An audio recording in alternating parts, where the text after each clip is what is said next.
Good afternoon, friends. I welcome you all to this post-Union Budget press conference today.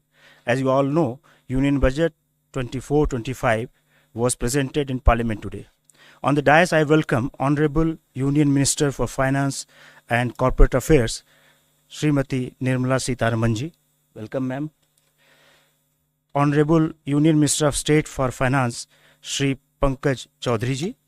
I also welcome Finance and Expenditure Secretary, Dr. T.V. Somanathan, Secretary Economic Affairs, Shri Ajay Seth, Secretary DPAM, Shri Tarun Kant Pandeji, Secretary Financial Services, Tuhin Kant Pandeji, Secretary Financial Services, Dr. Vivek Joshi, Secretary Revenue, Shri Sanjay Malhotra, and Chief Economic Advisor to the Government of India, Dr. V. Anant Nageshwaran, to this press conference.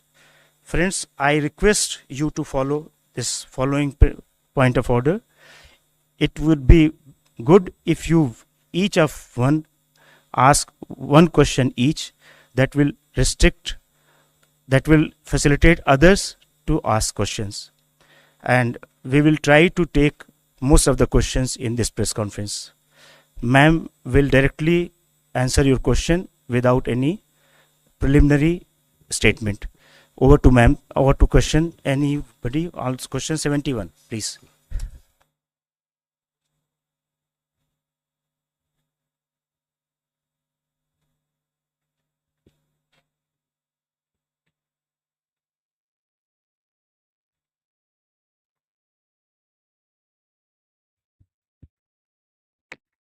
Ma'am Tarun from Zee business. Ma'am आपने आज के budget में short term capital gain और long term capital gain दोनों के rates को बढ़ाया है और रियल एस्टेट में आपने इंडेक्सेशन के बेनिफिट को ख़त्म किया है। तो मैम क्या हम माने कि जो इक्विटी है अब आप उसको बाकी एसेट्स क्लास के बराबर लाना चाह रहे हैं, इस वजह से आपने लॉन्ग टर्म कैपिटल गेन के टैक्स रेट को 10% से 12.5% किया? First of all, thank you very much for coming here. After having heard the budget, I chose not to make an opening statement because you've heard me almost for 1.5 hours, and I'm sure you have you're eager to know what is in the budget and also seek clarification. For your just for a matter of drawing your attention, we've put up a single slide which has used the word employment as an acronym to capture that is everything in the budget. So each letter actually highlights the important points of the budget, and we can elaborate more on that a bit later, but employment captures everything to do with this budget, and I would like you to, for a moment, spend a time on it. And deriving from that, everything which has been said in the budget falls in place. But with that said, yes, your question is on the point there is we wanted to simplify the approach to taxation, also for the capital gains. One. Second, if anything, the average taxation actually has come down when we say it is 12.5%. Because we've worked out for each of the different asset classes, each varied with the indexation. I'll ask secretaries to elaborate on it. But the point that we brought it down from below the average to 12.5, which is the lowest if you can look at the last several years, encourages investment in the markets. With that said, I'll ask Somanathan or who is going to elaborate, Sanjay, on the specifics. So you had there were, I think, two or more parts to your question. One was on real estate and gold and other assets. So earlier the rate was 20% with indexation. It has now been reduced to 12.5% without indexation. If you assume that the rate of return on real estate is typically above 10% per annum, and if you take inflation at about 4% per annum, the real rate of return was earlier, let's say, somewhere between 6 and 16% per annum in real estate. If it was 16%, 20% of 16% was being taxed. The effective rate was 16%. It has gone down to 12.5%. If the rate of return was 10% per annum nominal, it has also remained approximately the same at 12.5%. So actually there is either a reduction or no change in respect of the effective rate of tax on property and gold. Now, as regards the equity, yes, it has gone up from 10 to 12.5, but you'll also find that unlisted equity has gone down from 20 with indexation to 12.5 without indexation. Basically, we have a very, very simple, easy regime. All listed, all unlisted are at 12.5% long term. And all are at 20%, equities are at 20% and everything else is at applicable rate for short term. So yes, short term has gone up, and yes, long term has been rationalized. It has not necessarily gone up. And Sanjay, would you like to add anything? One point I would like to add over here is that we also need to keep in mind as to the kind of people who are actually paying these taxes, the capital gains on the securities, the listed securities especially. And so over there, when we did this analysis for the year 22-23, we found that about 88% of the tax is actually coming from people who have an income of more than 15 lakh. 61% of that income is actually coming from people who have an income of more than 1 crore. That is income on capital gains on this. And we are all aware that otherwise, the standard rate is, about 30%. And for some, it can go up to 39%. So this marginal, very small marginal increase is actually impacting only those, primarily those who have an income of more than 15 lakh rupees per year. Okay, number 3. On capital gains. Ma'am, Timsi Jaipuria from CNBC TV 18. You announced a very lucrative new tax regime with changes in tax slabs. A lot of new changes are there in the income tax side, on the revenue side. And in the speech, you mentioned that revenue foregone will be around 29,000 crore rupees, whereas government will now try to mobilize around 30,000 crore rupees. What will be these revenue mobilization measures, and from where do you think this foregone revenue will be recovered? If you can highlight, where are you foregoing the revenue and where are you going to recoup this revenue from? First of all, it is not just because we've mentioned it in this budget, but the attempt to widen the tax net is something which we've been repeatedly saying, that India's tax net will have to be widened, whether it is in the direct taxation or indirect. Second, there are also now the PSU dividends which are improving because their valuations have gone up really high. And their performance is also now substantially increased. So revenue mobilization is not just tax-based. You have non-tax revenue mobilizations which are also coming up. Then we had, for almost now 3 years, been talking about asset monetization, which is not selling of assets, but optimum utilization of those assets which are lying in the form of unutilized stadiums or land which is available with PSUs which can be utilized for better purposes. That's a third one. Fourth, you're also looking at generating resources from newer areas. So in all those, the revenue is going to be mobilized better, and as a result of which the revenue foregone will be now made up for, is our expectation. We've said that in the budget. In my speech itself, I mentioned it. And I'm sure there are secretaries who will want to add to it. Sanjay? Ma'am, I'll give the for details. 37,000 crore, 29,000 crore in direct taxes and 8,000 crore in indirect taxes. So 29,000 crore direct taxes primarily comprises of 3 taxes, which is the increase in the STT only on derivatives, which is only on futures and options. And secondly, the buyback tax, which is to be now done in the hands of the recipient. While on the one hand, it will rationalize the tax and be more equitous and fair, because those who should be paying the taxes, higher taxes, in the higher income groups, they will pay higher tax, and those who are in nil tax category or in lower tax category, they don't have to pay a tax or a lower tax. While it does that, at the same time, it does bring in some revenue also, about 4,000 crore, and remaining, about 15,000 crore should come, from the capital gains taxes. On the indirect taxes, we are losing, as I said, about 8,000 crore primarily on the reduction in duties, especially in gold. There is a huge reduction from 15% to 6%.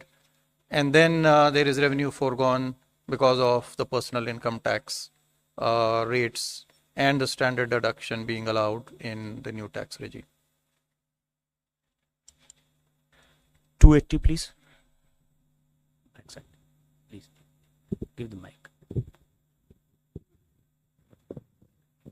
Good afternoon, ma'am. This is Surbhi from Business Today. Ma'am, the angel tax has been abolished, which is a very welcome move. But just wanted to understand that one of the things the angel tax was also doing was checking money laundering concerns. So could you explain how these will be taken care of now? Thank you. Thank you very much, and I'm glad to hear it is welcome. You've been raising this issue, as with many others outside of media also, saying, are you considering it? Although it was introduced during the UPA government, and it was introduced in 2012. 2 years had passed, and since after that, when we came in, we tried keeping as a good governance principle, government being a continuum, the tax continued.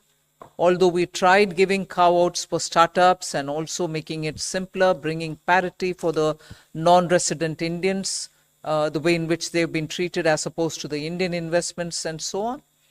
Today we've announced that we will indeed remove it. Exactly the details, Sanjay, would you want to elaborate on it? Yes, sure, ma'am. So we should be aware that this is actually a tax measure. It's not really a money laundering issue, but money laundering issue was being tackled through a tax measure. So first of all, I want to clarify that this tax, there are other provisions in the income tax itself, first of all, to find out the source of these funds. Number two, there is already, the Prevention of Money Laundering Act, which continues to be in existence. So if there is money which is being laundered, money, being paid as a bribe or for use in, other purposes for terrorism, etc., there are enough laws, including the Nyaya Sahita, Bharatiya Nyaya Sahita, and the Prevention of Money Laundering Act to take care of those issues. While on the other hand, now some genuine money for investment, actually, there is this deterrent provision no longer exists, while provisions for money laundering remain, and they should be sufficient to cater to it. I would add that there are also certain provisions of the Companies Act which can be invoked if there is deliberate undervaluation of shares. So there are other legal remedies. The balance here is between preventing money laundering but accidentally also preventing investment. So that balance is what we are seeking to get it right. 211, backside.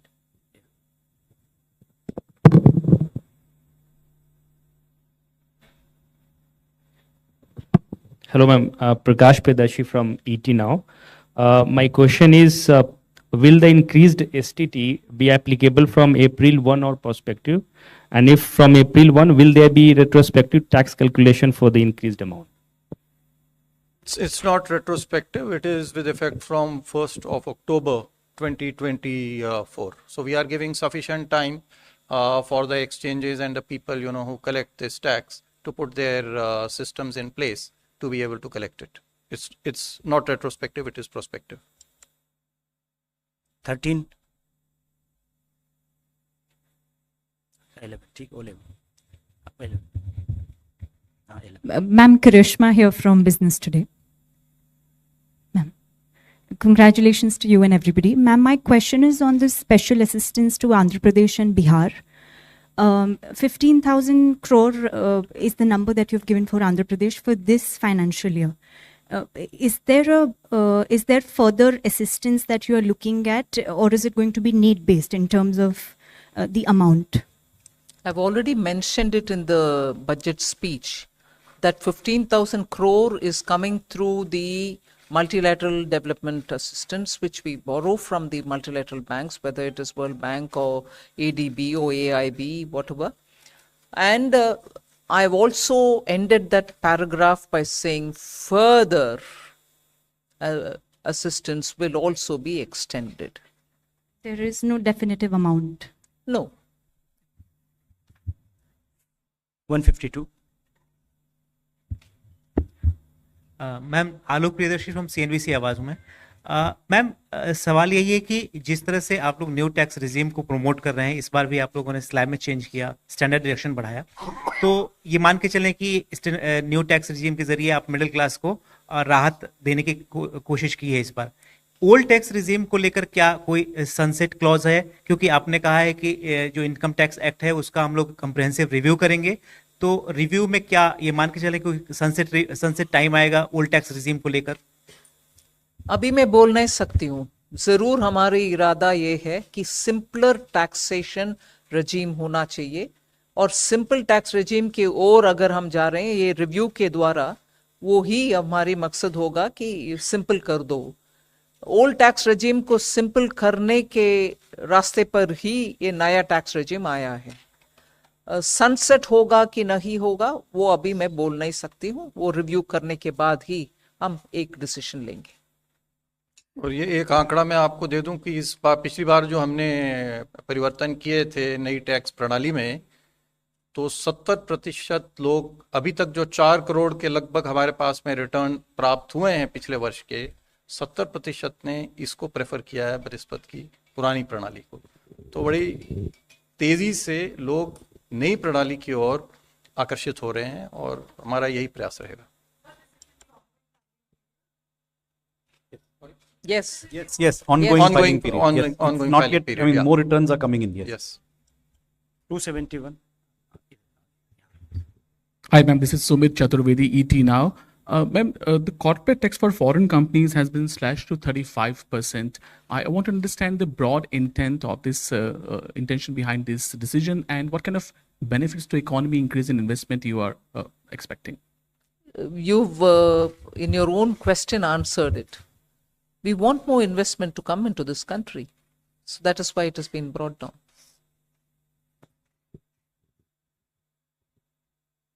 $95. Just to add to that, there was a widened differential between foreign and domestic companies which arose after the tax cut in 2019. When the domestic rates were cut, the foreign rates were not cut. So there was a widening of the gap. With today's change, there is still a higher rate of tax for foreign companies, but it is not now disproportionately higher than domestic. And therefore, this is something where, according to the feedback received from industry, we expect more foreign companies to invest now that this regime is adjusted in this manner. Good evening, ma'am. This is Pal Singh from Outlook Business. You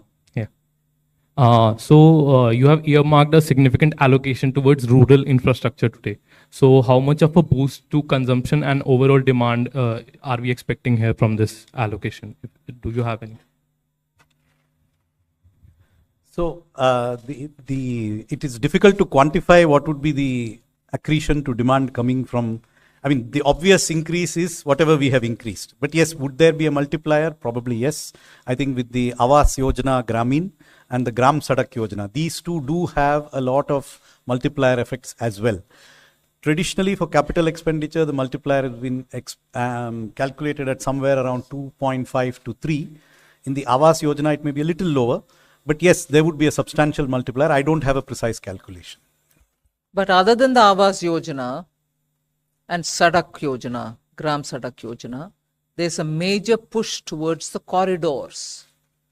For instance, I mentioned in the context of Bihar, I mentioned in the context of Andhra, two corridors which are moving, one from Visakhapatnam to Chennai, the other moving from Hyderabad to Bangalore, Buxar, Purnia, and so on, and building of the Gaya node in the Amritsar to Kolkata are all towards building infrastructure in the rural areas in order that we attract more investment and enable transit of goods in those huge corridors.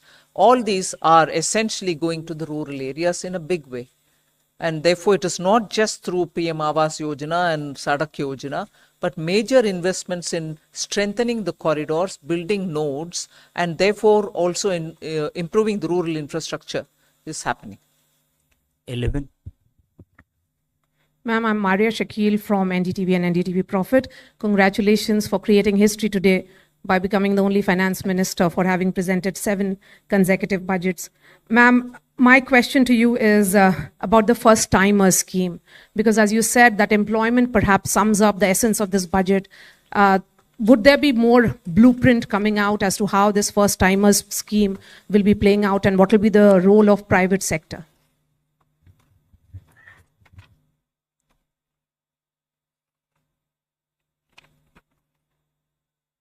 Just 1 minute. See, this Prime Minister's package that I announced has 5 different schemes. The first timers is, I would think, one of the very, very innovative initiative. So what we are doing there is to be able to provide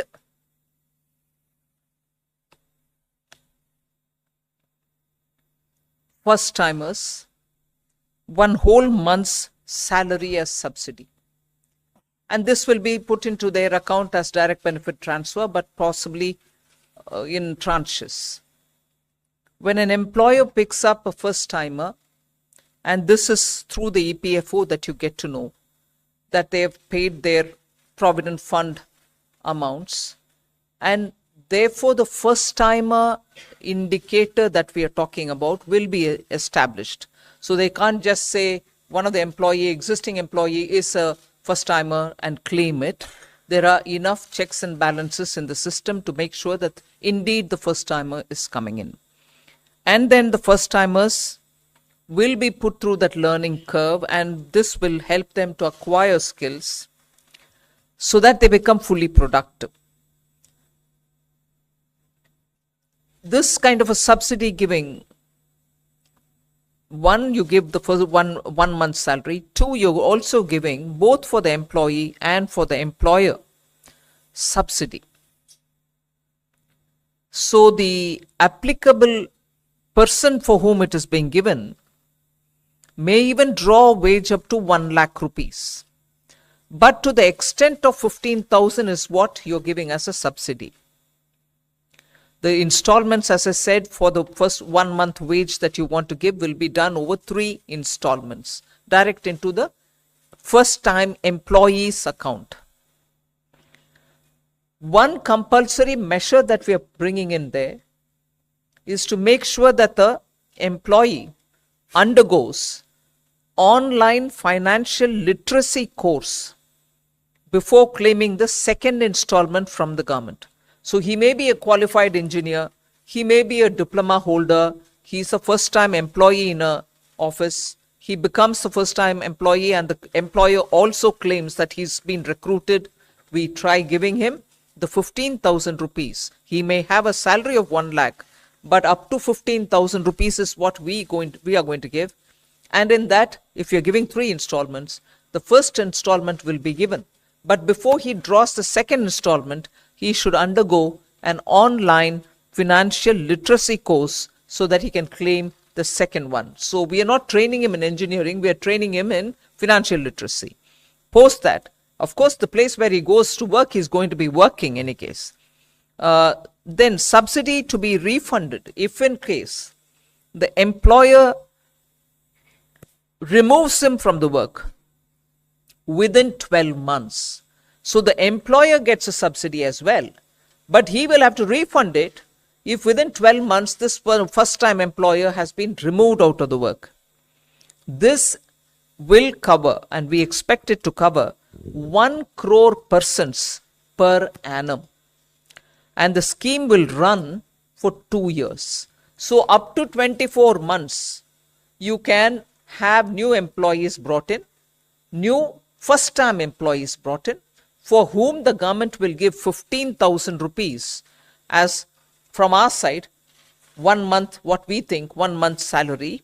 Although his salary may be any amount, but to a cap of 1 lakh.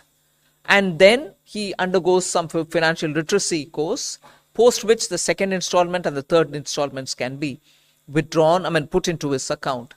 But most important is, if the employer removes him within 12 months, the employer will have to refund the subsidy given to the employer. So that's how that scheme works. 278. If I may just add, details are available in the budget speech in the annexure on page 31. So there are details of all the 5 schemes in this package. If you go through them, there's considerable amount of detail which you can get. Hi, good evening. This is Priyashmita from Informist. I have 2 points from the budget that I would like to ask. The first is nominal GDP has been pegged at 10.5%. And we have seen that growth is on a high momentum, and even the RBI has pegged growth at 7.2%. And the Econ survey said that it is going to be between 6.5 to 7%. So a 10.5% nominal GDP looks a little conservative. What is your view on it? And the second is that there's a mention that beyond FY26, you would want to reduce your debt to GDP. And you've mentioned that, the 4% debt to GDP it's a thing of the past. So what do you think is a sustainable debt to GDP or a desirable debt to GDP at this point? Thank you. What was the first question again? Conservative nominal GDP projection. See, 10.5% could be a combination of 7% growth and 3.5% GDP deflator. So a combination of wholesale price plus consumer price could easily be 3.5%. That's a very likely scenario. So 7 plus 3.5, yes, it is slightly conservative, but I don't think it is way off what is likely. Or it could be 6.5% growth and 4% inflation as per the deflator. So I think the number is reasonable, slightly conservative, yes, but we would prefer to achieve the numbers. Second, on the path after 26-27, which has been outlined in the finance minister's speech at the end of the part A. So the commitment, as she has mentioned, is to endeavor to reduce the debt to GDP every year. That is in future the fiscal consolidation path. What is the percentage that would result in that fiscal consolidation is not something that we are disclosing here today or can disclose today. It will depend on circumstances, but there is a commitment to lower the debt to GDP ratio. So if every year it has to be reduced, there will necessarily have to be a particular level of deficit which we cannot exceed. And that will depend on prevailing growth rates, interest rates, and the other parameters which go into the calculation of the debt dynamics. But I can tell you that it is most likely to be a figure not above 4.5%. 249. मैं सुनील सौरभ बोल रहा हूँ। मैं आप पहले तो आपको काफ़ी बधाई दे दूंगी, बहुत अच्छा बजट आपने पेश की है। दूसरा मुझे ये जानना है कि रेलवे के लिए क्या कुछ खास रहा बजट में? Which organization you are from? कौन सा पत्रिका से जी? पेपर में हूँ, लोक भारती पेपर है। सॉरी? लोक भारती। लोक भारती। जी हाँ। तो पहले तो बधाई दे दिया हूँ मैं आपका, बहुत अच्छा बजट आपने पेश की है और रिकॉर्ड भी की है। 7 साल से लगातार आप वित्त मंत्री के रूप में काम। मेरा कहना है कि रेलवे के लिए क्या कुछ खास हुआ, क्योंकि कोई जानकारी हम लोग को अभी तक नहीं मिली कि रेलवे के लिए क्या गया है। दूसरा, मैम रेलवे में सीनियर सिटीजन्स को कंसेशन मिलता था, आप यहाँ पीआईबी में है, पीआईबी जर्नलिस्ट को भी कंसेशन मिलता था। कोरोना में वो बंद हो गया, कोरोना को ख़त्म हुए भी 2-3 साल हो गए हैं, तो फिर से ये बहाल नहीं हुआ। क्या इसकी उम्मीदें हम लोग कर सकते हैं कि आगे बहाल होगी या नहीं?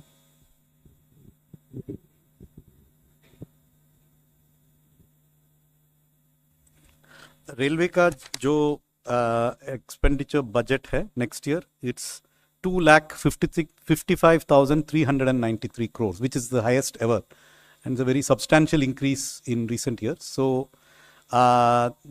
that is a very large amount of investment in the railway. So I think there is a very adequate provision.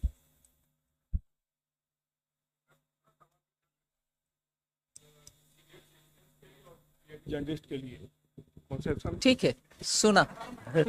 277 please. इसमें सीनियर सिटीजन और पीआईबी जर्नलिस्ट को भी जो स्लैब में रिवीजन हुआ है उसमें फायदा है। सीनियर सिटीजन को फैमिली पेंशन में स्टैंडर्ड डिडक्शन का फायदा हुआ है। रेलवे में अच्छा ठीक। Hello ma'am, this side Harsh Kumar, this side from business. वो बजट का फायदा जो दिया है सर वो भी तो मिलेगा सीनियर सिटीजन्स को और सबको, रेलवे में भी मिलेगा। Hello, ma'am. Harsh Kumar, this side from Business Standard newspaper.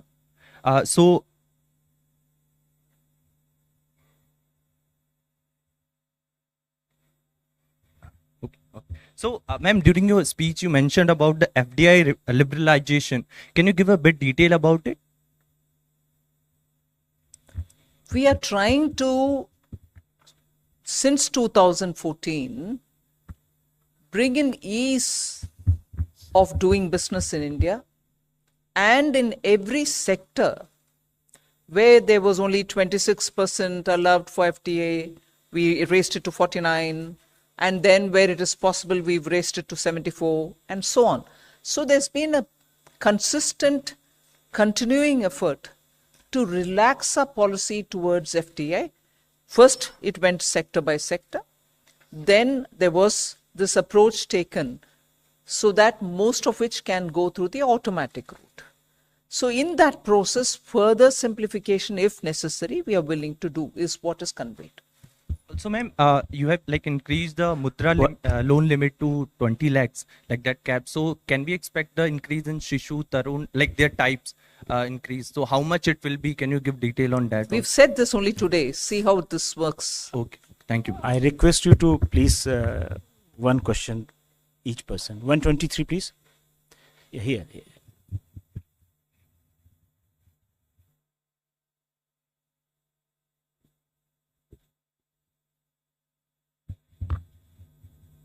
Shrimi Chaudhary here from Business Standard. I just wanted to understand that budget proposes withdrawal of equalization levy. So if you could just give some explanation of what led to that, what is the intention behind that, keeping in mind the pact between India and US, which has ended on June 30th.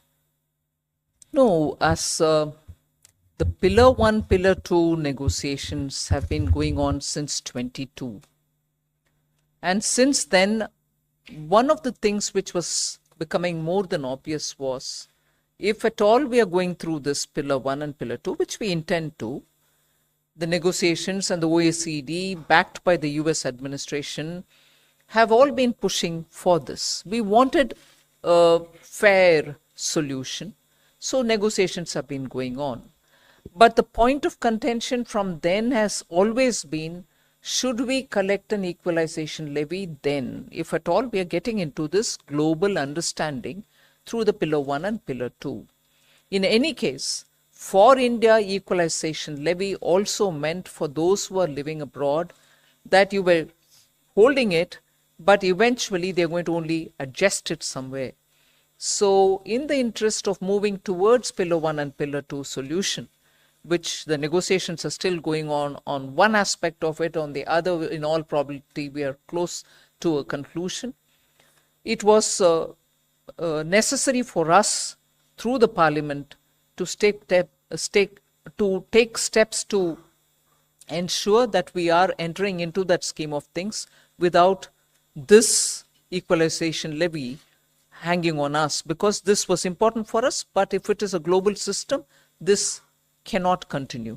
And therefore, with a positive approach towards the Pillar 1 and Pillar 2, we've moved forward to inform the Parliament that we would like to close this.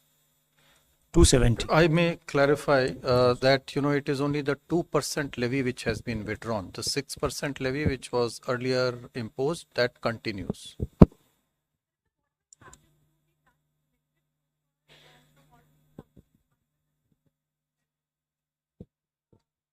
That has already been collected. We'll see. It is only this withdrawal is only prospective.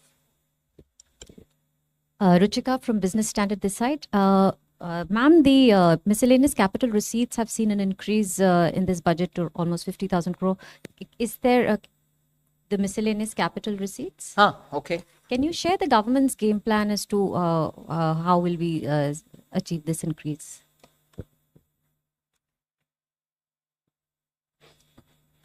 The miscellaneous capital receipts are budgeted as, 50,000 crore, which was like 23-24 also, it was 51,000 crore, the interim budget. Now it's 50,000 crore, 24-25. And,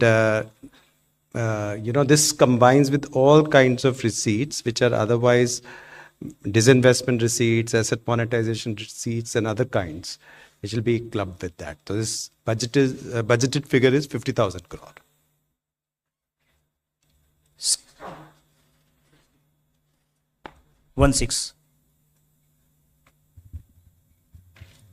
Ma'am, very good evening. Sapna Das here from CNBC. Ma'am, 2 questions. On the incentive-like employment scheme that you have announced, 2 lakh odd crore is your overall fiscal envelope over the duration of the scheme. Could you give us a sense as to, we are already almost halfway through the current financial year by the time you pass the budget. So practically around 7 months will remain for the financial year. But any kind of an allocation that you have done for this scheme for this year, ma'am? One is that. And ma'am, just a corollary also on the miscellaneous receipts question, though not very much part of this budget, but nevertheless, ma'am, government had a very, kind of a bold privatization program. Do we understand that this is now being calibrated? That's it, ma'am. Thank you. First question, as you rightly observed, there are only this is not a full financial year. The schemes have just been announced. They will now go through a process of quick design, appraisal, and approval. However, budget provisions have been made for these schemes, partly in the Ministry of Labour and Employment and partly in the Ministry of Corporate Affairs for the internship scheme. So from memory, I can be corrected. I think it's 2,000 crores has been provided for the internships in the Ministry of Corporate Affairs, and about 5,000 crores has been provided in the current year in the Ministry of Labour and Employment. But we stand committed to funding them fully to the extent that may actually be required. These are just very rough estimates based on how much time it might take to kick off. On the miscellaneous capital receipts. Well, I think in the interim budget, FM had announced, we are going for a holistic strategy for management of equity in PSUs.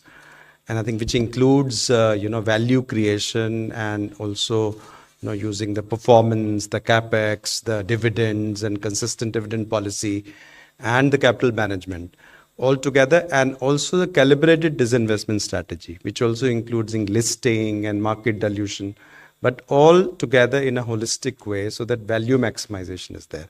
I think the same strategy is going to continue. 122.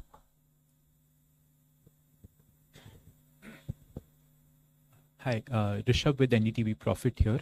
I have 2 questions. One on the space fund that was announced, the 1,000 crore fund. What will be the composition of this?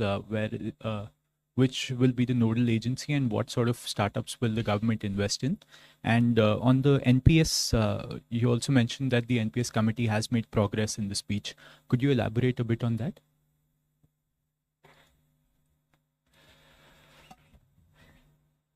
So we have seen that there's a lot of interest of the private sector on participating in the space program.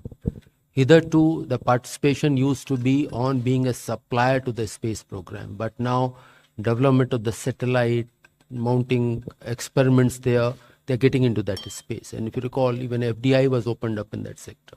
This is an attempt that Indian entrepreneurs, Indian startup who want to risk capital to get into that area, that should be facilitated.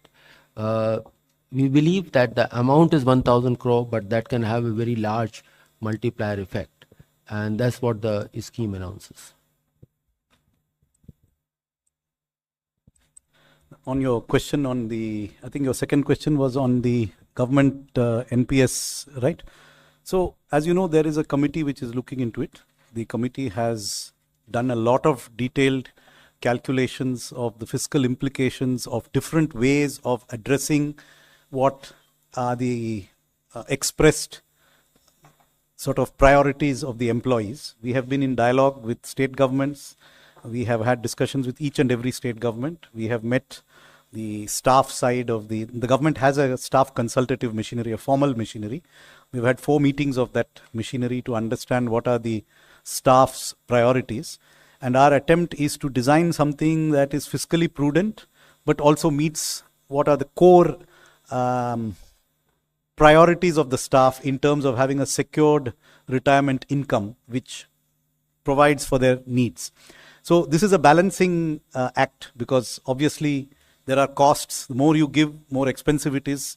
And so we are at an advanced stage of working out various options, and we are also discussing these options with the staff side.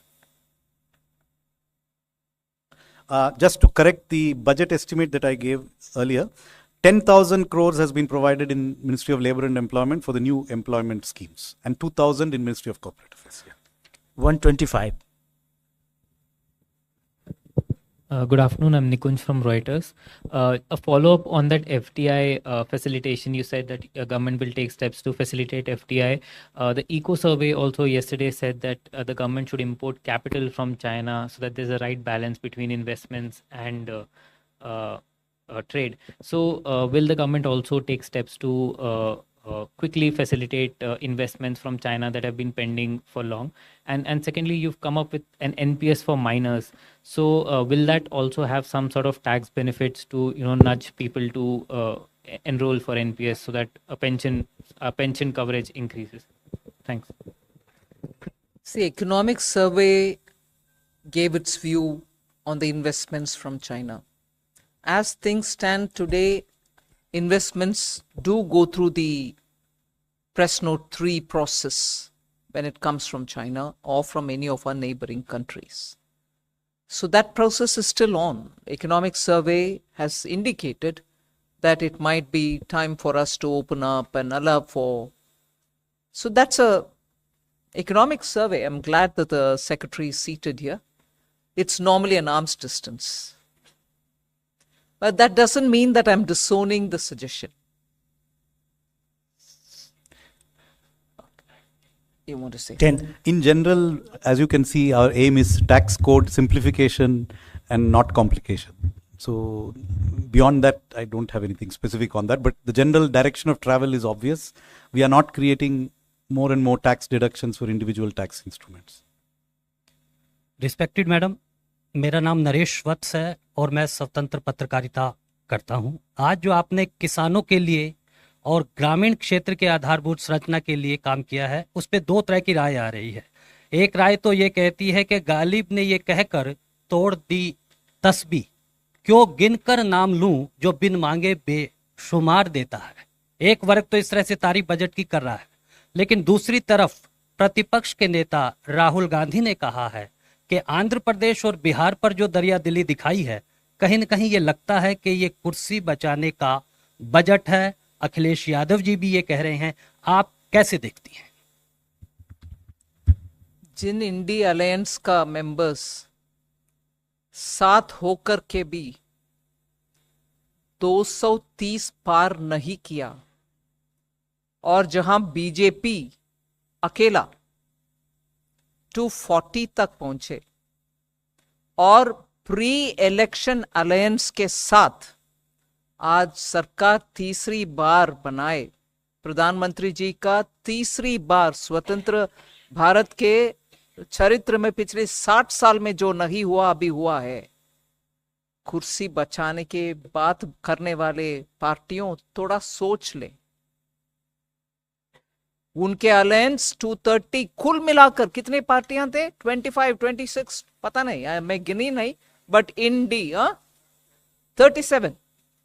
37 parties कुल मिलाकर के 230 पार नहीं किया, और वो बोल रहे हैं कुर्सी बचाने के लिए।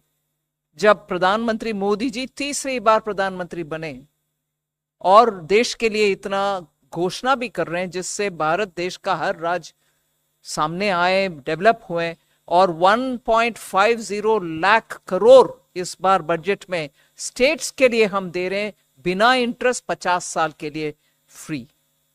फिनांस कमीशन तो हमारे उनके सजेशन में इसका जिक्र तक नहीं किए, हम ही कर रहे हैं। स्टेट्स के साथ काम करने के लिए। हर स्टेट का उनके अपने अपने प्रोजेक्ट्स जो प्रोसेस के चलते हुए आता है, उन सबको हम मानते हैं और जरूर उनको जो फाइनेंस करना है वो हम करेंगे, मगर जिक्र इसलिए नहीं किया बजट में कुर्सी बचाने। जब उनका टोटल को एक और बार चुनावी सीट जो जीते हैं वो 101 और बार उसको गिनकर देख लें, 237 पार्टीज कुल मिलाकर के, कुर्सी बचाने वाले बात बोलने का अर्हत अधिकार उनके पास नहीं होता है। 121. Ma'am, Meghna Mittal from Money Control. In the union budget, you have announced financial support to MSMEs for shift to clean energy and also a new mechanism for credit so that they do not go into stress and they do not turn into NPAs. Any details on that? I'm so glad you asked this question. I'm really glad because this budget, and I don't want to say it because I've presented it, I'm so grateful that the Prime Minister looks at every sector and says, what are we doing for them? What are we doing for? This has been his approach always. But this time around, we've spent a lot of time understanding also from those stakeholders who had consultation with us pre-budget. And MSME's request it has been for now several years that when they reach the SMA 1 stage itself, they get to be very, very tensed because banks stop their finances, meaning banks no longer lend to them. They are stressed as it is. And if they are stressed as it is, and if there is this threat that the bank will not further give them working capital, sooner, by the 90th day, they become NPAs. In order to give them a good workable solution, and I'm indeed grateful to this entire team of secretaries here, they've spent a lot of time also talking with RBI to see how best we can address this issue.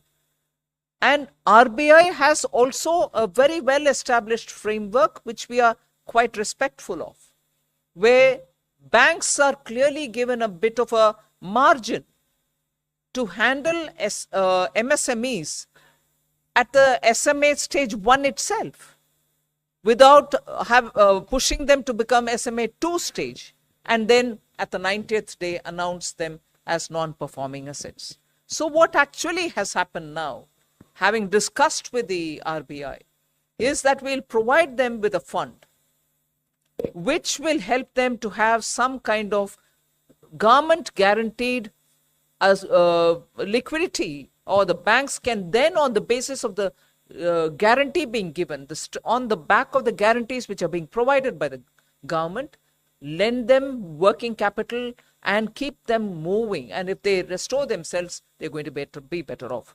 So on this principle, I'll certainly ask you or Vivek to speak and explain it to you all. As FM has already explained about the credit guarantee scheme, this will certainly facilitate the term loans without collateral or third-party guarantees. Then new assessment model for MSME credits, which will be based on their digital footprints and the kind of payments they are making, such as their PF contributions, salary payment, and other transactional data. This will help the banks in developing new models and will help in easier access of credit. Similarly, credit support during the stress period, this mechanism will facilitate their access to credit even during the stress period, for which some kind of support fund will be created, and based on the guarantee provided by that fund, they will be helped during the SMA 1, SMA 0 or SMA 2 periods. Then Mudra loans limit has been increased from 10 lakh to 20 lakh. Similarly, enhanced scope for mandatory onboarding in TREDS platform has been also reduced from 500 crore to 250 crore of turnover. SIDBI will also open more branches in MSME sectors. Yeah. So In short, what it does is for the MSMEs, through this one budget, we've announced 8 different steps, each one of them addressing this particular problems with MSMEs face, and for which the MSMEs during the stakeholder consultation wanted us to give them some solutions. So specifically 8 of them have been designed to address that. So I would just like to supplement 2 of the points. One is the credit guarantee scheme in the manufacturing sector of up to 100 crores for the acquisition of capital equipment, machinery, etc. So this is an idea which came from the MSMEs, as the Honorable Minister said, stating that typically MSME credit is for working capital, but they sometimes have needs to invest, and it could even be a new MSME enterprise which needs to invest in equipment. So the proposal in this scheme, which has also been discussed by a working group chaired by the Chief Economic Advisor with the Reserve Bank, with the credit guarantee institutions, is a self-financing mechanism. An MSME which wants to avail of a credit guarantee for this term loan will have to pay an initial upfront guarantee fee, followed by an annual top-up fee which will be based on the reducing balance of the loan. So there is no subsidy from the government which is envisaged in this scheme, unlike the CGTMSE, which is a working capital loan scheme where the government actually provides the corpus. In this case, the corpus itself will be self-financing, coming from pooling of MSMEs' upfront fees. This is a scheme which they have asked for and which is viable on its own without government's financial subsidy. The government will have to provide a second level backstop guarantee in case the defaults exceed a particular level, which is unlikely, but there will be a backstop facility from the government. The second one on the SMA accounts, the criticism that we, or rather the grievance that came from the MSMEs is that when an MSME becomes delayed in repayment and enters into what is called special mention account 0 and then special account 1 and then eventually NPA. Even if they never become an NPA but they enter the territory of special mention account, banks become reluctant to provide them additional working capital. And during this period, they are not able to access working capital, and this makes it more difficult for them to do business. So the proposal here is that the government, with money from the government, would create a credit guarantee fund, and during the SMA period, if an MSME wants more credit, it has become an SMA, so the bank perhaps has some qualms about lending to the institution. During that period, if they extend further credit, that further credit within certain limits which will be specified in the scheme would be made available to them against a guarantee from this government institution. So this will enable MSMEs to continue to operate during the SMA period without the difficulties which they say they are currently facing. One small point, sir, I wanted to add on the, sorry.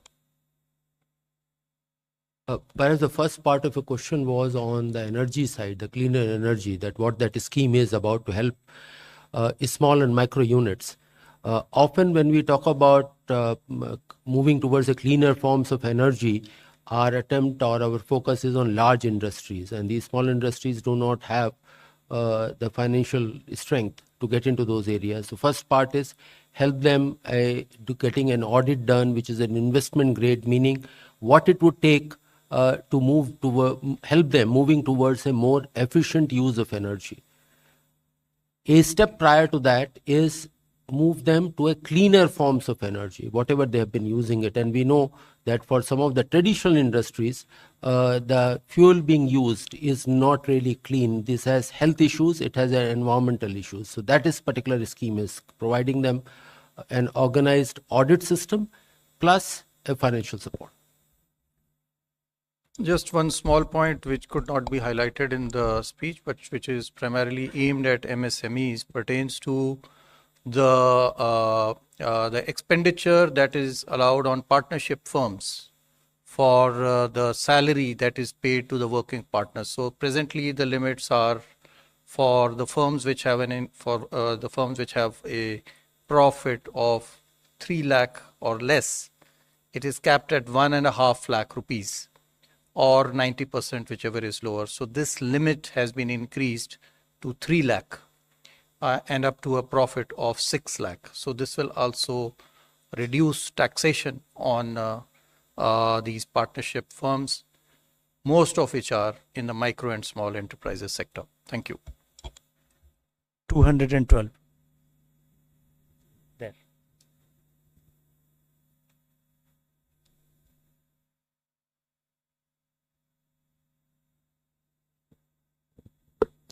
Ma'am, मैं पीयूष पांडे हूँ, TV9 Bharatvarsh से। मेरा सवाल capital gain tax को लेकर के है, जिसमें आपने लॉन्ग टर्म को लेकर के जो प्रपोजल दिया है उसमें इंडेक्सेशन का जो फ़ायदा है वो ख़त्म कर दिया गया है। इससे मिडिल क्लास और लोअर क्लास को सीधे तौर पर नुकसान होगा। क्या आपने इस बारे में जो प्रस्ताव दिया है उसके बारे में थोड़ा सा बताएं। जो आप और संजय जी आपको बेहतर हिंदी में समझाएंगे, लेकिन मैं जो इतना ही कह सकता हूं कि क्या 20% विथ इंडेक्सेशन से 12.5% विदाउट इंडेक्सेशन ज़्यादा है, यही सवाल है। मतलब आज का रेट है 20%, उस 20% टैक्स रेट में आपको इन्फ्लेशन के लिए एक छूट मिलता है, लेकिन नया रेट है 12.5। तो हमारा कैलकुलेशन के हिसाब से ऐसे संभव नहीं है, at least in 95% of the cases, कि ये 12.5% वो 20% से ज़्यादा हो, ऐसा संभव नहीं है। क्योंकि अगर आपका मकान का वैल्यू एक साल में 10% बढ़ रहा है तो उसमें 4% ही आपको इन्फ्लेशन इंडेक्सेशन मिलता है, 6% तो कैपिटल गेन ही होता है। 6% में 20% कितना होता है? 1.2। 10% में 12.5 कितना है? 1.25, तो ऑलमोस्ट बराबर है। लेकिन मकानों में 10% रफ्तार से नहीं बढ़ता है, they grow at 20% per annum. अगर 20% है, 20% में 4% निकाल दीजिए, 16% हो गया। 16% में आप 20% टैक्स देंगे तो 3.2 होता है, इसमें सिर्फ 2.5 आएगा। तो इसमें फायदा है। मैं कहूँगा कि इस बदलाव के वजह से मिडिल क्लास को बहुत फायदा हुआ है कि 20% with indexation is much higher in most cases than 12.5% without indexation. चीज़ और स्पष्ट करने की आवश्यकता है कि जो इंडेक्सेशन का लाभ वर्ष 2001 तक का दिया गया है उसको विड्रॉ नहीं किया गया। तो यदि 2001 से पूर्व की संपत्ति खरीदी गई है तो उसको 2001 तक का इंडेक्सेशन का लाभ मिलेगा, केवल उसके बाद में ही वो लाभ को वापस लिया गया। 269. Hello, ma'am. Good afternoon. I'm Kriti from Informist Media. So, two quick clarifications. Your small savings collections. So, you have revised down the estimate by about over 35,000 crore from what you had projected in the interim budget for this year. And so, you have also revised down the borrowing from it. So, why would that be? What was the rationale behind why are you not expecting that much of collection what you were expecting earlier in February? And secondly, you have significantly brought down your T-bill borrowing, like you're repaying 50,000 crore. So if you could elaborate more on that. I thought economic survey went into good details of explaining what's happening to small saving, as different from what's moving into the stock market and everything else. So you had the background very well narrated in the economic survey. One. And now, on the basis of what we've given in the budget, many things can be understood and explained. Somanathan will get into the details. Also, I would think it is only prudent for the government to make sure that your T-bills are handled much more prudently. In the very way in which you ask the question, that comes out. But in any case, you can get the details from the Finance Secretary. So, as I'm sure you're referring to the same sheet, the expected receipts from small savings, which were 4,71,000 last year, that is revised estimates, were actually 451 in the provisional actuals. So between the revised estimate and the actuals, there was a slight decline. Taking that decline into account, we just projected that what we expected would not be realized during the current year. Why has this happened? It is a mix of various other factors, the attractiveness of other investments such as the stock market, which have been discussed, bank deposit rates going up. So there could be a variety of reasons, but this is a projection. Our projection is what we have given here of 4,20,000 crores. As regards T-bills, as you know, the fiscal deficit has been reduced between last year and this year, and between the interim budget and this budget. That reduction we have chosen to reduce primarily in the T-bill segment rather than in the dated securities. So that's a conscious choice to reduce our exposure to the short-term T-bills.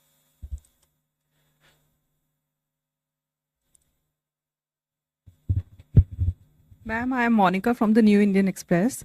Ma'am, regarding this Income Tax Act, I want to know what are the major issues or concerns that have prompted the government to undertake this comprehensive review, and if you can shed light on the anticipated timeline for the implementation of these changes. I think not just this year, but we've been talking about simplifying personal income tax. The direct taxation code itself is something which has been discussed now for nearly 4-5 years. As much as I remember, since 2019, we've been talking about it, if not earlier. So the idea is gradually we are moving towards a simplified taxation regime. And of course, even as we talk about it, also to bring down the incidence of tax itself. So there is no new context, but a context which has prevailed for some time, and therefore we are taking this review up now. As to how it'll and when it'll come into force, it'll be too early for me to say. I've just announced it. We'd like to do it at the earliest. I think I've given some kind of a 6 months time or something. 6 months.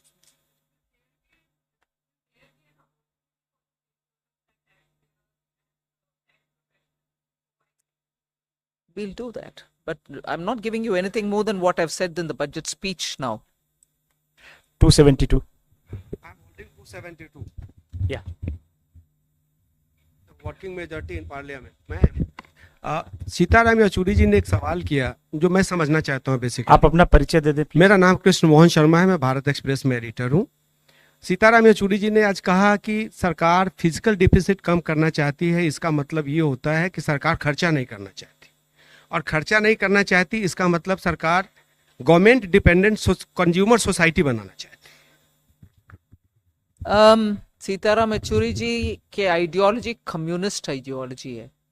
मैं उसको इधर इसलिए जिक्र कर रही हूँ, सरकार के द्वारा जो खर्च, पर्टिकुलरली कैपिटल एक्सपेंडिचर, मतलब asset creation, public asset creation, private नहीं, पब्लिक एसेट क्रिएशन के लिए 11 लाख इस बजट में घोषित किया है। 11,11,111 करोड़ सिर्फ इस साल बजट में पब्लिक एसेट क्रिएशन के लिए, जो सभी लोगों के लिए, जनता के हित में जो एसेट बिल्ड होता है, जिससे रोजगार बढ़ती है, जिससे जाना आना उसका सुविधा होता है, जिससे हमारी कैपेसिटी पोर्ट्स में, एयरपोर्ट्स में बढ़ती है। ये खर्च पब्लिक के लिए, सभी जनता के लिए जहां उठा रहे हैं सरकार, खर्च कहां कम कर रही है? थोड़ा बजट रिपोर्ट को पूरा पढ़ने के बाद उनके बयान देने के लिए सुझाव दीजिए।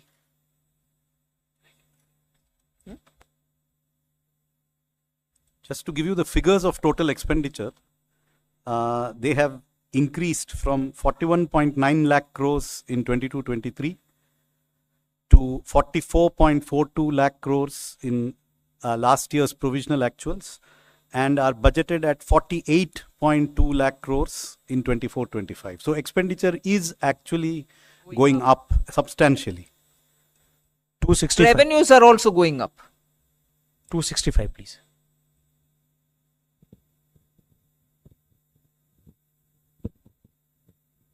Sir, Vikas Dhoot from The Hindu. This is actually to get some details on one of the expenditure budget details that I went through. One of the highest increases we are seeing in outlay. Can you introduce yourself again? On the capital outlay side on other general Can you services. introduce yourself, Vikant, again? Yeah, this is Vikas from The Hindu. Vikas from Hindu Business Line. So on the capital outlay in the other general services head, we are seeing a jump from 6 crore to 62,600 crore roughly. And we try to match it. I think it talks about the allocation as being for new schemes. So I wanted to get a sense of which schemes are covered. This was actually mentioned in the interim budget speech. See, this budget is a continuation of the interim budget. If you remember, there was an announcement of a large scheme for innovation, research and development, the funding for which was housed in the Department of Economic Affairs. And that continues to be housed there until the target groups and the various departments which will implement it are decided upon. Secondly, so that's not the only component of the 62,000. The government has followed an approach of encouraging infrastructure departments to spend and complete projects as quickly as they can and not to be constrained by their budget estimates. But at the same time, we do not know in advance which of these infrastructure departments may need more money than has been budgeted. So for example, I said that there's 2.53 lakh crores for railways, 2.4 lakh crores for roads. It's possible that they may need more. And if they need more, we have set aside money for that, which is kept tentatively in the Department of Economic Affairs, but which will be reallocated to the necessary departments when the need arises. That is what the 62,000 is for.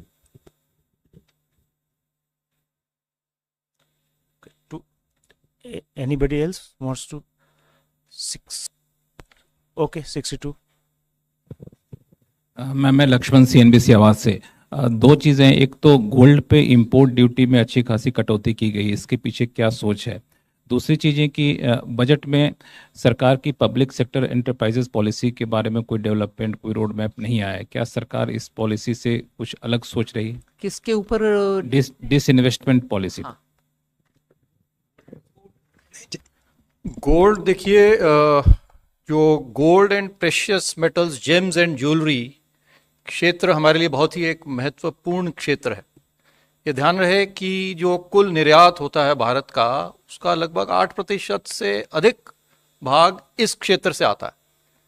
लगभग 50 लाख लोग इसके अंदर में नियोजित हैं आज के दिन में। तो ये हमारे लिए बहुत एक महत्वपूर्ण क्षेत्र है और इसी को ध्यान में रखते हुए हमने इसकी इंपोर्ट ड्यूटी कम की है, ताकि जो हमारे इस व्यापार में लोग जुड़े हुए हैं, उस उद्योग में जुड़े हुए हैं, उनको गोल्ड और अन्य जो प्रेशियस मेटल्स हैं वो उनको आसानी से उपलब्ध हो पाए।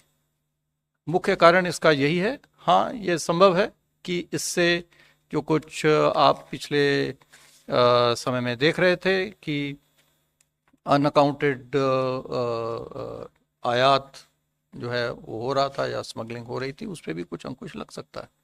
लेकिन मुख्य कारण इसमें एम्प्लॉयमेंट, रोजगार को बढ़ाना, निर्यात को बढ़ाना है।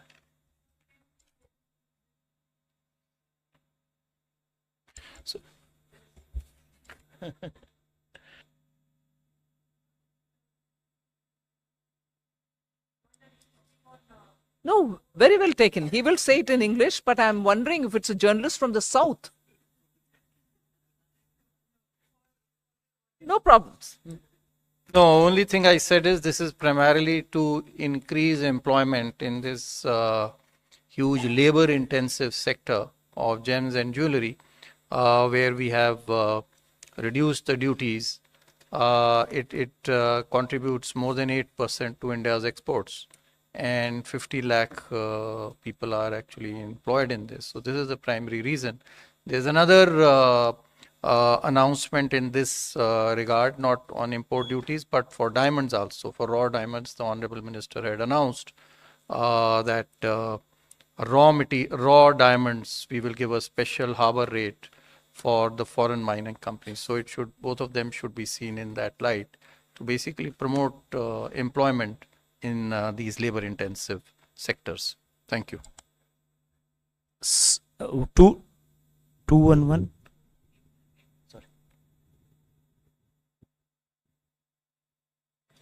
लक्ष्मण जी, जैसे मैंने बताया कि हमारा जो holistic disinvestment strategy, holistic strategy है वैल्यू क्रिएशन की, उसके बीच में वैल्यू जैसे हम क्रिएट करते हैं तो उसका कैलिब्रेटेड डिसइन्वेस्टमेंट भी होती है।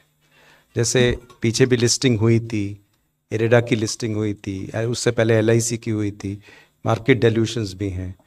तो मतलब कैलिब्रेटेड वे से करेंगे, लेकिन वैल्यू क्रिएशन पे फोकस है, जिसमें कि सबसे बड़ी बात है कि उनके फंडामेंटल परफॉर्मेंस के बारे में CPSEs के, उसके बाद उनके कैपेक्स से लिंक उनकी कंसिस्टेंट डिविडेंड पॉलिसी, आपने देखा होगा नॉन टैक्स रेवेन्यू में गवर्नमेंट काफ़ी मतलब अर्न की है, अबाउट 63,000 करोड़ पिछले साल भी आया है, इस साल भी 56,000 करोड़ का प्रावधान किया गया।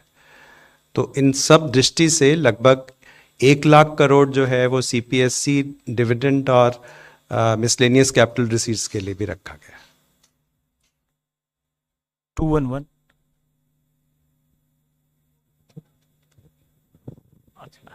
निकुंज। Sir, ma'am, yeah.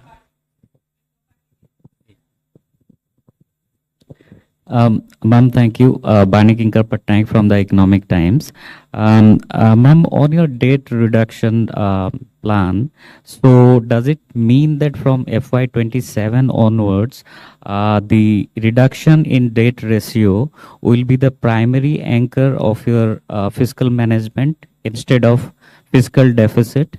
And ma'am, related question, while it is not feasible to, firm up short-term or medium-term target for reduction in debt ratio, but would you be looking at any long-term goal for this?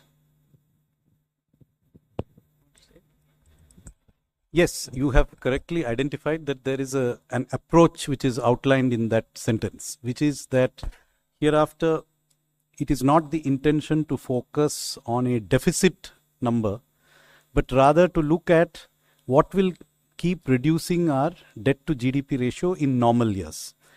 The reason for this is a fixed figure which historically was enshrined in the FRBM Act in the past does not take into account the specific debt dynamics of a fast growing economy like India.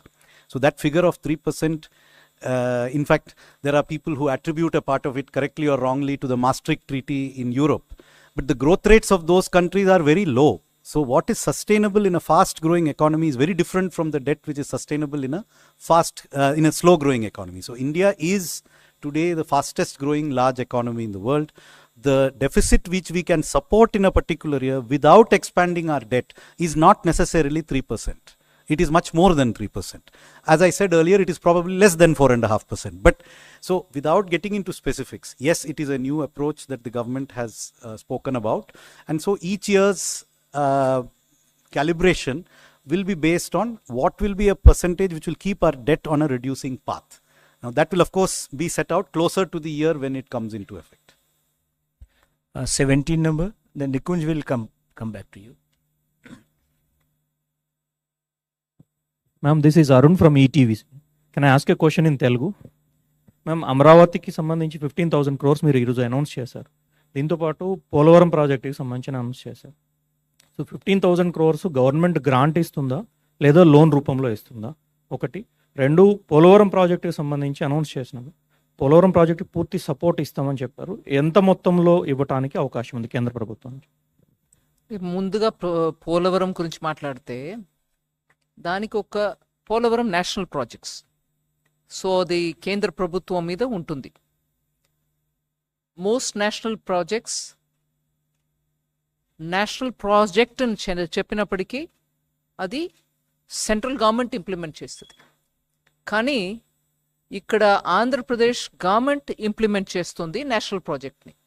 అది 2014లో మనం ఒప్పుకున్నాం ఆ కండిషన్కి.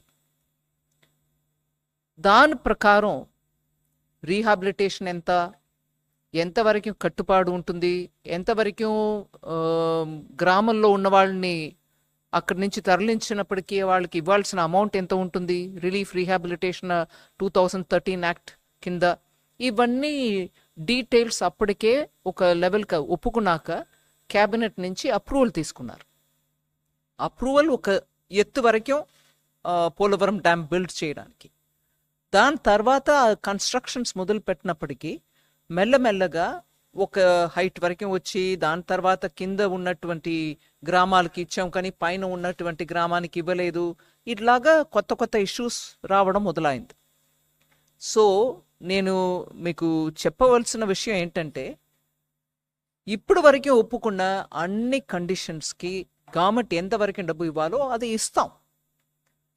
ఇప్పటికీ ఇంకా కొత్త problems కూడా కొంచెం వచ్చి ఉన్నాయి. నేను ఆ వివరంలో వెళ్ళలే. కానీ అది ఒక నేషనల్ ప్రాజెక్ట్, మేము ఒప్పుకున్నాం. సెంట్రల్ గవర్నమెంట్ అది తనకంటూ ఉన్నటువంటి ఒక ప్రాజెక్ట్ అని ఒప్పుకుంది. సో అది కంప్లీట్ చేయడానికి ఎంత అవుతుందో అంత మేము చేయాల్సిందే. తర్వాత అది గ్రాంటా లేదు సెంట్రల్ గవర్నమెంట్ నేషనల్ బ్యాంక్ నుంచి తీసుకొస్తున్నారు ఏంటి అని అంటే, నేషనల్ ప్రాజెక్ట్ అన్నప్పటికీ ఖర్చు మాది కదా.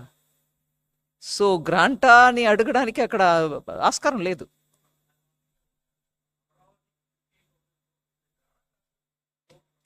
ఒక నిమిషం, నా పోలవరం గురించి నేను మొదలుపెట్టాను కదండి. సో పోలవరం గురించి మాట్లాడుతున్నప్పుడు క్యాబినెట్ ద్వారా ఎంత అప్రూవల్ అయిందో దాని మేరకి ఇప్పటివరకు ఎంత ఇవ్వాలో అంత ఇస్తూ వచ్చాం. In fact first time cabinet approval చేసిన అంత అమౌంట్లో అన్నీ కూడా క్లియర్ అయిపోయింది. ఎగ్జాక్ట్ అమౌంట్ నేను ఇప్పుడు చెప్పట్లేదు, కానీ అన్నీ క్లియర్ అయిపోయింది. ఏదో కొంచెం అటుగా మిగిలి ఉంటుంది.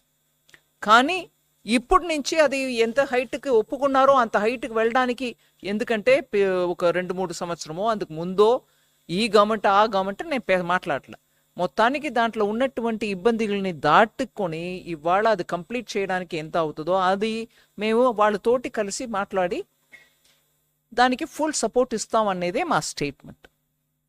కరెక్ట్. రెండో ప్రశ్న ఏంటంటే 15,000 was for capital. Amaravati capital. Yes,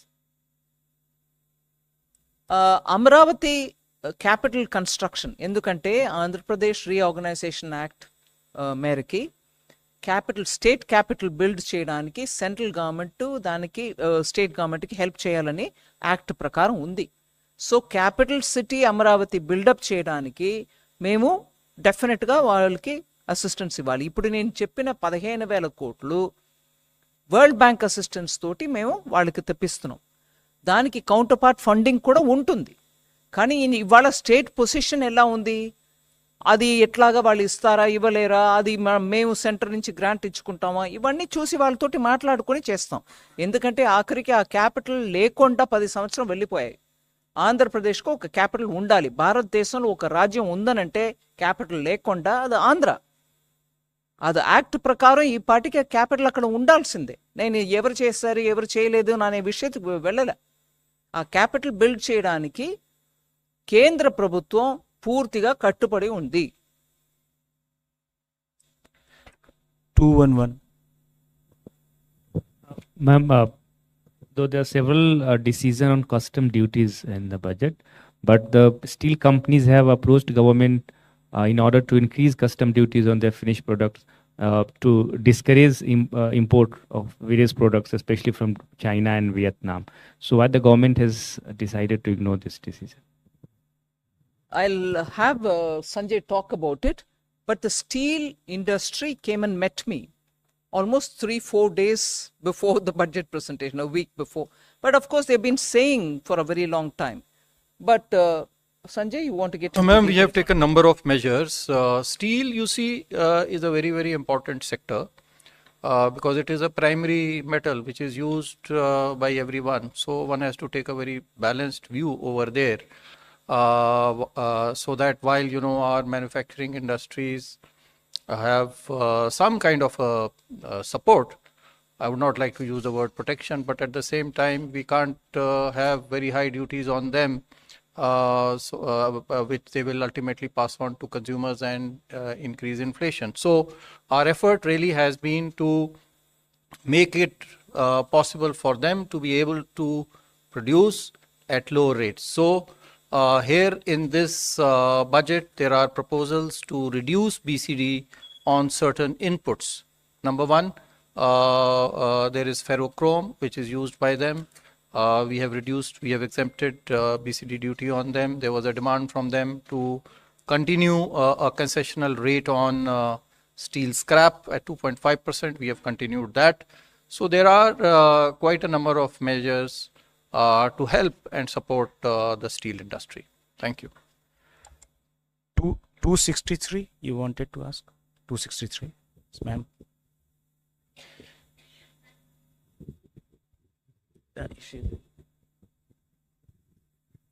मैं नंदिता, बंगाली न्यूज़पेपर संगबाद प्रतिदिन से। मैम टीएमसी ने क्लेम किया है कि फिर से बंगाल को इस बजट में डिप्राइव किया गया है। एडजेसेंट से बिहार से लेके असम इवन सिक्किम तक को फ्लड कंट्रोल के लिए असिस्टेंस की बात की है, लेकिन बंगाल बीच में जो बंगाल है, बंगाल के लिए इस बार भी कुछ नहीं रहा बजट में।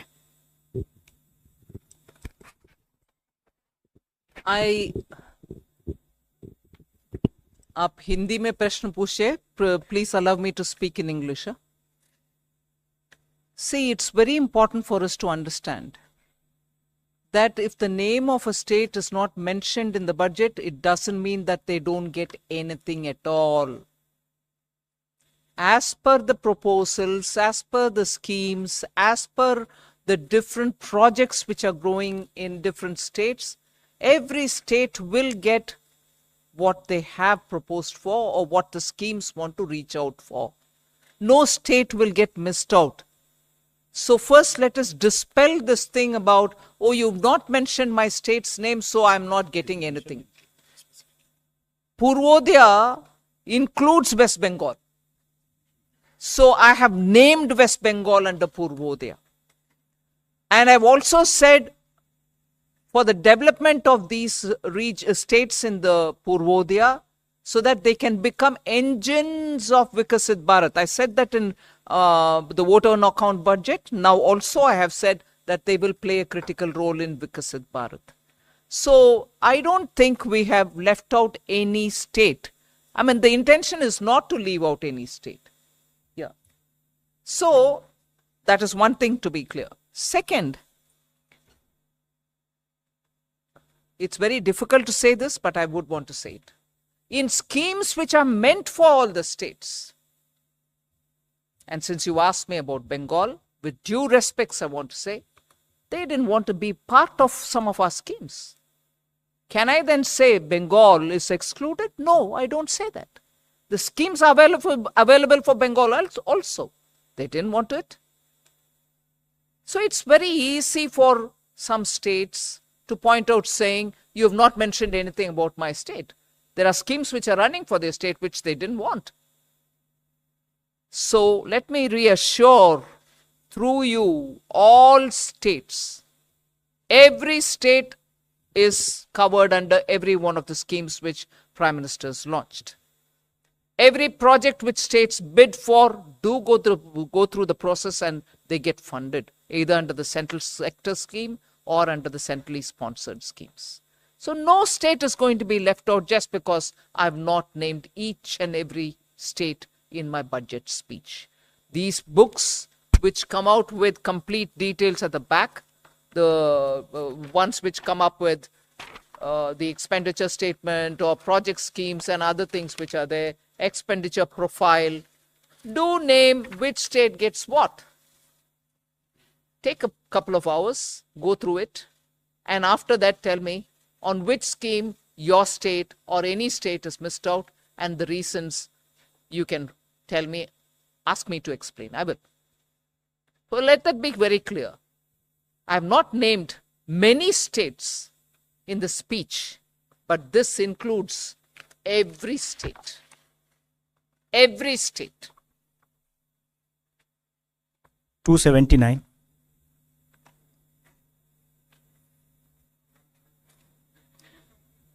Can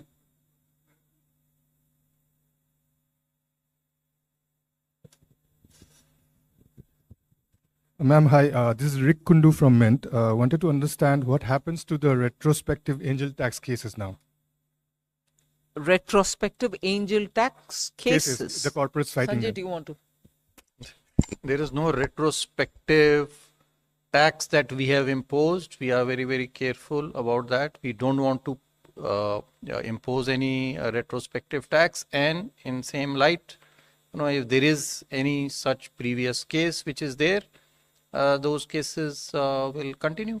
Of course, we will see them in light of the facts and circumstances of each case, and I can assure you on behalf of the finance minister and the board present over here that it's only where there is actually a money laundering over there, only in those cases that this tax will actually be will it be imposed. Thank you. 63. Ma'am, मैं अमलेंदु हूँ, freelance journalist हूँ। केंद्र सरकार के 47 lakh employee इस budget को लेकर के काफ़ी बेसब्री से इंतज़ार कर रहे थे, जो 8वें वेतन आयोग को लेकर के कुछ बजट में कहा जाएगा या प्रावधान किया जाएगा, लेकिन इस बजट में कहीं कुछ दिख नहीं रहा है। तो क्या सरकार 8वें वेतन आयोग के बारे में नहीं सोच रही है, या सोच रही है तो फिर उसके लिए क्या कुछ प्रावधान करने की योजना है? ठीक है, कुछ अनाउंसमेंट करना है तो करेंगे। वैसे भी वो इम्प्लीमेंटेशन 26 जनवरी से ही लागू होना था, होने वाले हैं। सो उसके बारे में कुछ है तो बोलेंगे। 21. Yeah, good evening, ma'am. I'm Siddharth from Bloomberg. This side. Yeah. खत्म कर दिया आपने। हाँ, एक बार पूछ No, लिया। I haven't asked. I'm asking now. ठीक है, I'm पूछ Siddharth from लिए। Bloomberg. Bloomberg. I just wanted to know, in this holistic approach of disinvestment, is stake sales or privatization strategic still on the table? Because there seems to be a complete silence on that. No, please repeat your question. Keep the mic closer to you. Yeah, I'm Siddharth from Bloomberg. Yes. My question is on this holistic approach on disinvestment. Is privatization, strategic sales still on the table? Because there seems to be a complete silence on that. Well, no, first of all, I'll have Tuhin answer if you want details. But I've explained this several times. Privatization or disinvestment, as decided by the cabinet, is a cabinet decision. It has to be honored. But the timing is something which the government will have to choose. When is the best time to disinvest any one particular or several of these companies or PSUs which have been listed and cleared by the cabinet? So, post-COVID, we have disinvested. You've seen that, whether it is Air India or the steel plant in Orissa. And many others have also been done. They may be smaller compared to the size of Air India. But cabinet decisions will have to be honored anytime. Thank you very much. Friends, the tea has been arranged at cafeteria at 4th floor. Please have the high tea. Thank you very much. Thank you, ma'am.